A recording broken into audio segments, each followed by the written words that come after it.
مجھے اس وقت یاد آ رہا ہے ڈاکٹر مورس بکیل کے بارے میں، اور میں اس کی مثال دینا چاہتا ہوں کہ ڈاکٹر مورس بکیل ایک مشہور سائنسدان اور ڈاکٹر تھے، اور انہیں ملا تھا French academy award in the field of medicine.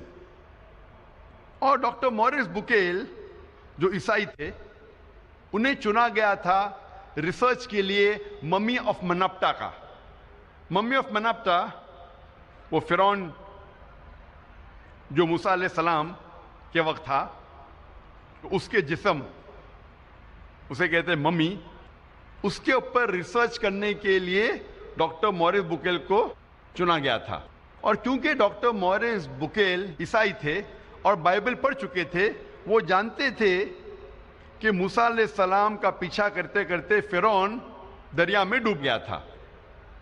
لیکن جب وہ سعودی عربیہ پہنچتے ہیں، وہاں ایک مسلمان انہیں کہتا ہے کہ قرآن مجید میں لکھا ہے سورہ یونس میں سورہ نمبر 10 آیت نمبر 92 میں کہ اللہ سبحانہ وتعالیٰ فرماتے ہیں کہ ہم فرعون کے جسم کو محفوظ رکھیں گے تاکہ وہ آنے والے لوگوں کے لیے نشانی بنے۔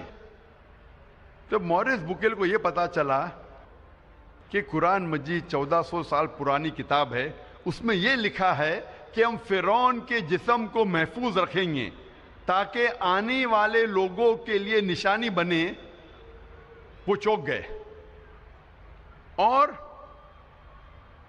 وہ قرآن مجید کا ترجمہ پڑھے۔ اور قرآن مجید کا ترجمہ پڑھنے کے بعد اتنا متاثر ہوئے کہ قرآن مجید کو اچھے سے جاننے کے لیے انہوں نے 50 سال کی عمر میں عربی سیکھی۔ آپ سوچ سکتے ہیں ایک غیر مسلم، ایک عیسائی 50 سال کی عمر میں عربی زبان سیکھ رہا ہے قرآن مجید کو سمجھنے کے لیے۔ اور قرآن مجید کی تحقیق کرنے کے بعد انہوں نے ایک کتاب لکھی، بائبل، قرآن اور سائنس۔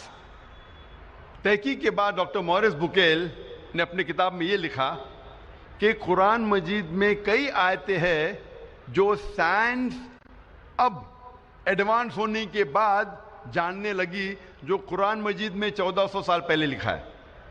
اور ڈاکٹر مورس بکیل کہتے ہیں کہ قرآن مجید میں ایک بھی آیت نہیں ہے جو سائنس سے ٹکراتی ہے، لیکن بائبل میں کئی ورسز ہے جو سائنس سے ٹکراتے ہیں۔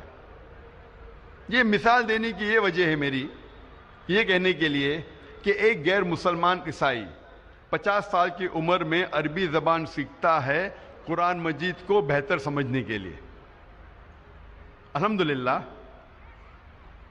کچھ سال بعد اللہ سبحانہ ڈاکٹر مورس بکیل کو ہدایت دیتے ہیں، اور الحمدللہ مرنے کے پہلے ڈاکٹر مورس بکیل نے اسلام قبول کیا تھا۔